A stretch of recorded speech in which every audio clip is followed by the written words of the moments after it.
He wakes up, brushes his teeth, drinks his coffee, drives to work, answers emails, scrolls, smiles, sleeps, and does it again. But somewhere, behind the polite small talk, the productivity tips, and the late-night existential dread, a whisper keeps repeating itself.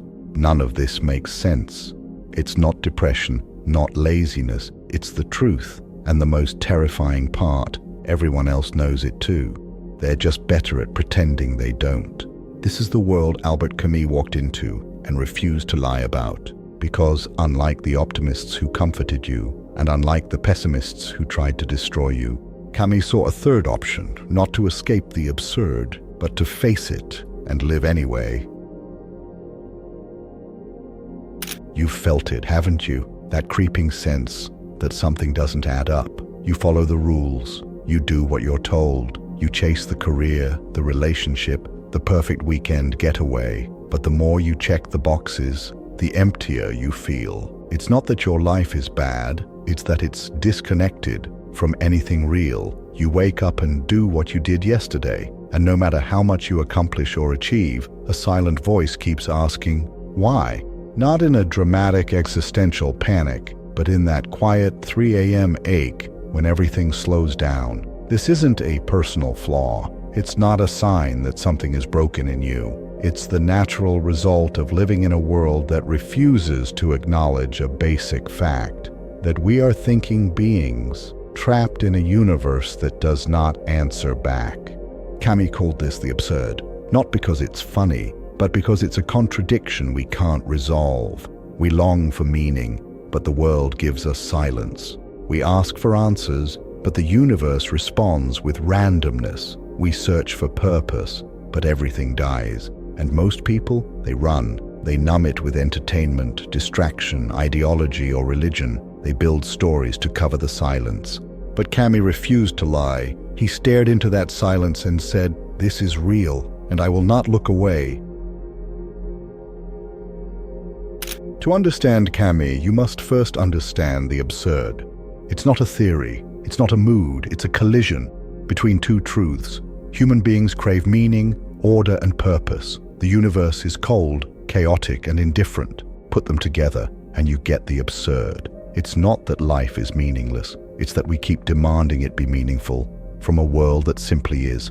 A tree grows, a child dies, a war starts, a song plays. The world doesn't care, it moves with no explanation. And here we are, tiny consciousnesses, desperate to make sense of something that refuses to be understood. Camus says we face a choice. We can lie to ourselves, pretend religion or ideology will fix it. We can numb ourselves, distract with pleasure or routine. Or we can confront the absurd directly, not to defeat it, not to solve it, but to live in full awareness of it. Because in Camus' eyes, true freedom only begins when we stop demanding answers and start creating our own response. The absurd doesn't destroy meaning. It destroys the illusion of automatic meaning, which means, paradoxically, it gives you the chance to become free, not because the world makes sense, but because you've stopped expecting it to. Here's the trap no one talks about. The world tells you to keep going because someday it will all make sense. You'll meet the right person. You'll get the dream job. You'll find your purpose. And that moment, that golden future, will make all your suffering worth it. But Camus saw through this. He called it the lie of hope, not the gentle kind that helps people heal, but the dangerous kind that delays living, the kind that says, endure this meaningless day, because maybe tomorrow will feel better. The kind that makes people suffer in silence, believing their pain has some cosmic purpose. The kind that keeps people locked in toxic jobs, toxic relationships, toxic identities, because giving up would feel like betrayal. Camus wasn't against hope out of cynicism. He was against it because it postpones life. It keeps you waiting for permission to live. In the myth of Sisyphus, he writes about the man cursed by the gods to push a boulder up a hill for eternity. Each time he reaches the top, it rolls back down. Pointless, repetitive, absurd. But here's the twist. Camus doesn't pity Sisyphus. He imagines him happy. Why? Because Sisyphus knows the truth. He's not chasing a lie. He's not waiting for meaning to arrive. In that moment of awareness, of rebellion against the absurd, he becomes free. And maybe that's what you're missing. Not more answers, not more goals, but the courage to stop waiting and live anyway. But Camus saw something even darker, something that hides behind every fake smile and overly polite conversation, a secret agreement we all silently make to avoid facing the absurd together. You wake up, go to work, reply to messages, scroll, eat, sleep, repeat. And somewhere in that loop, you ask yourself, what's the point? You wouldn't say it out loud. Most people wouldn't understand. They'd tell you to stay positive, to be grateful, to focus on goals. But the truth still haunts you. You have a job, maybe even a relationship. You're productive, you're functioning, but inside it's like a quiet scream is echoing. Why does none of this feel real? This is not depression, this is awareness, and Albert Camus understood it better than anyone. Camus believed that modern life traps us in what he called the absurd condition, a state where humans constantly search for meaning. In a universe that offers none, we crave purpose. The universe gives us silence. We want justice. The universe is indifferent. We want to matter. The universe doesn't care. That's the absurdity. And the more intelligent, aware, or emotionally honest you are, the more you feel it. Because unlike others, you don't lie to yourself. You don't pretend success will fix the emptiness, or that love will erase your existential questions, or that another spiritual quote will finally make life make sense. You know, deep down, that something doesn't add up. And you're not broken for thinking that way. You're awake. But what do you do when you wake up inside a dream that no longer feels worth chasing? If nothing has meaning, why are we still afraid to stop playing the game? Camus didn't offer false hope. He didn't tell you to believe or to trust the process. He wasn't here to give you purpose. He was here to tell the truth. And the truth, according to Camus, is this: the human condition is a contradiction. You, a creature that needs meaning to survive, were thrown into a world that gives you none. And yet, you're still expected to smile, to work, to build dreams. This is the absurdity, the tension between what we need and what exists. But here's what makes Camus different. He didn't tell you to numb it, or fight it, or transcend it. He said, stare at it, don't look away. Don't invent false gods or beliefs just to feel better. Face it, because only when you stare into the absurd, when you stop pretending there's a grand plan, can you begin to live with real freedom. This is what Camus called the absurd man, a person who knows life has no inherent meaning and lives anyway, not out of despair, but out of revolt. Camus wrote, "The revolt gives life its value. Spread out over the whole length of a life, it restores its majesty to that life." Revolt doesn't mean screaming in the streets or burning down systems. It means refusing to lie to yourself. It means waking up, knowing that the day ahead is meaningless, and still choosing to live it with intensity, with awareness, and with your eyes open. Most people are sleepwalking through life, following scripts written by others. Success, status, religion, morality, social validation. But the absurd man throws the script away. He writes his own lines even if the stage is empty. He becomes powerful not because he has all the answers, but because he's no longer afraid of the silence. Camus believed that when you stop searching for ultimate meaning, a strange kind of joy emerges, a defiant joy, a freedom born from nothingness. Because when you realize there's no rule book, you're free to create. When you realize the world doesn't care, you stop waiting for its permission. When you accept that you'll die, you begin to live. Not for heaven, not for approval, but because this moment, this absurd, fleeting moment, is all you'll ever truly have. And maybe, just maybe, that's enough. But there's a reason so few people ever reach this place. Camus knew what had to be sacrificed, and most aren't willing to let it go. You've been taught to plan, to set goals, to define outcomes. You make to-do lists. You chart out your 5-year vision. You imagine that with enough control, you'll finally feel safe. But control, Camus would say, is the illusion you cling to when you're afraid of life's absurdity. You're not in control, you never were. The people you love will leave or die. The world will change without asking your permission. And the more tightly you try to grip the steering wheel, the more hollow your confidence becomes. That's the comfortable cage. We trap ourselves inside routines, systems, and identities, pretending we've built safety. But that safety is only a distraction from the terrifying fact that none of this has a fixed meaning. Camus calls this the nostalgia for unity, the desperate attempt to find order in a world that resists it. He wrote, "The absurd is born of this confrontation between the human need and the unreasonable silence of the world. We want the world to speak back to us, to answer our prayers, to justify our suffering, but it doesn't. And so we invent control mechanisms, religion, ideology, personal brands, life hacks, to silence the silence. But the silence never goes away. It just waits. And one night, when the distractions fade, it comes knocking again. And in that moment, you either numb yourself again or you wake up. You don't crave control, you crave peace. But your control is killing your peace. And Camus knew why. So what now? If life is absurd, do we give up? That's the mistake people make when they misread Camus. They think he was a nihilist, but he wasn't. Camus didn't say, life is meaningless, so stop trying. He said, life is absurd, and you must revolt against it.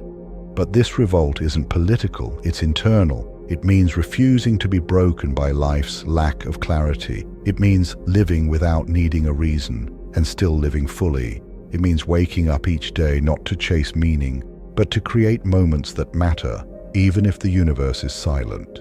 Camus called this the path of the absurd hero, the one who accepts that life doesn't owe him anything and chooses to live anyway. He wrote, "The struggle itself is enough to fill a man's heart."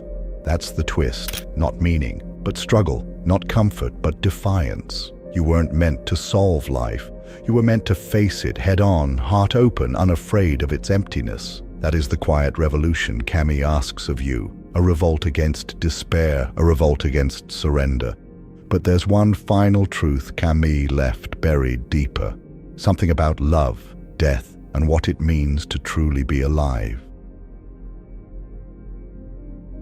Camus wrote The Myth of Sisyphus in 1942, but in many ways, it feels like it was written for right now, because today, our lives are louder, faster, and more connected than ever. And yet, the absurdity is only growing stronger.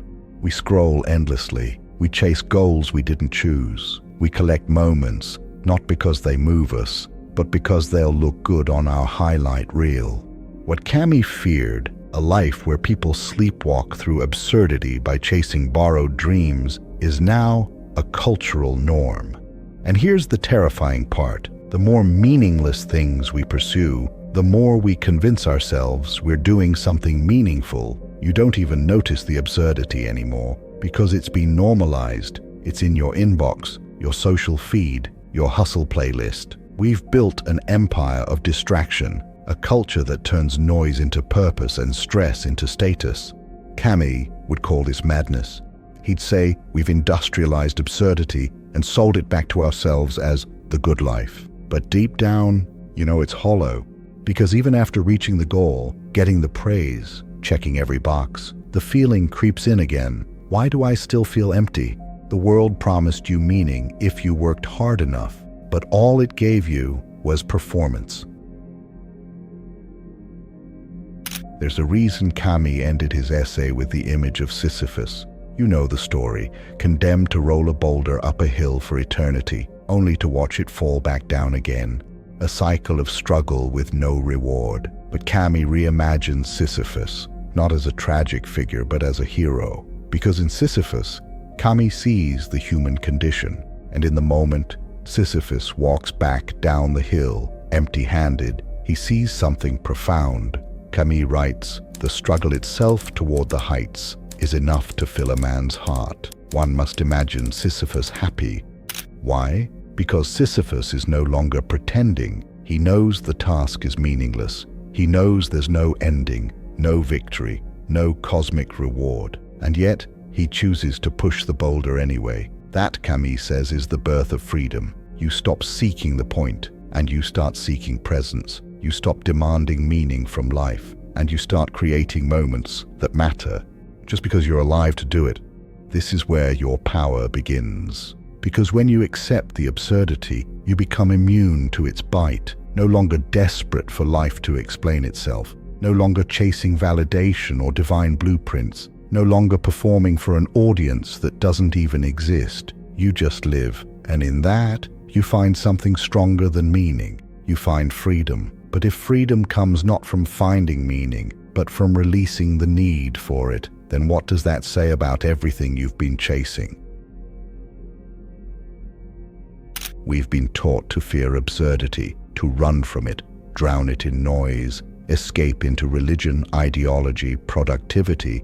But Camus doesn't offer escape. He offers confrontation. He calls it philosophical revolt, not with weapons or protests, but with awareness, with presence. You revolt by standing in front of life's emptiness and choosing to live anyway. That's not nihilism. That's not despair. That's maturity. Because here's the secret Camus knew. You don't need a reason to live fully. You don't need to believe the universe is watching, applauding, or rewarding you. You don't need to be told you're special or chosen or destined. You're already here. You're already conscious. You already feel, ache, imagine, long, create. And that is enough. So the choice becomes deeply personal. Will you live like a sleepwalker, demanding that life give you answers it never promised? Or will you wake up and write your own rhythm, even if no one's listening? The absurd life is only terrifying if you resist it. When you embrace it, it becomes something else entirely. A work of art, not perfect, not finished, not eternal, but undeniably yours. Camus didn't just write about the absurd, he lived through it. As a child, he grew up poor in Algeria, losing his father to war and his mother to silence. As a man, he lived through the brutality of World War II, and as a philosopher, he stood alone, rejected by both religious thinkers and nihilists alike, because he refused to lie. He didn't believe in God, but he didn't mock those who did. He didn't believe life had meaning, but he didn't despair either. He walked a lonely road, not because he hated the world, but because he loved it too much to accept illusions. And here's what's stunning. Even after all that, Camus believed in beauty, in laughter, in connection, in shared cigarettes on cold balconies, in sunsets that mean nothing except what you bring to them. He once said, "In the depth of winter, I finally learned that within me there lay an invincible summer." That is the philosophy of the absurd. Not cold, not cruel, not hopeless, but defiant, gentle, awake. So what does all of this mean for your life? It means that if you're waiting for life to feel on track before you start living, you'll wait forever. It means that your art, your relationships, your growth, they don't have to mean something cosmic. They just have to mean something to you. That's enough. That's real. To live the absurd life fully is not to sink into depression, but to rise, like Sisyphus, with a strange smile, to greet your morning like it's absurd, and choose to show up anyway, to brush your teeth, answer emails, walk the dog, help a friend, write a line of poetry, not because it matters, because you were here to do it. And there's something unspeakably beautiful in that. Camus didn't give us a reason to live. He gave us the freedom to stop needing one. Let's end with a question. Not for the algorithm, not for your career, not for legacy, but just for you. If nothing had to mean anything, what would you still choose to do with your time?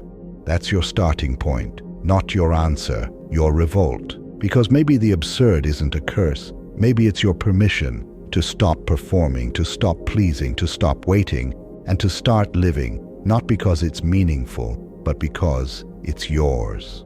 What's the most absurd, yet beautiful thing you've chosen to do lately? Drop it in the comments. Let's remind each other that even in a meaningless world, we still get to create our own meaning. And if this video stirred something in you, give it a like. It helps us reach more minds that are quietly asking the same questions. For more soul-cutting philosophy like this, join our community of seekers walking toward the light. Subscribe and click the notification bell to never miss a new reflection. Until next time, keep shining, not to be seen, but to see.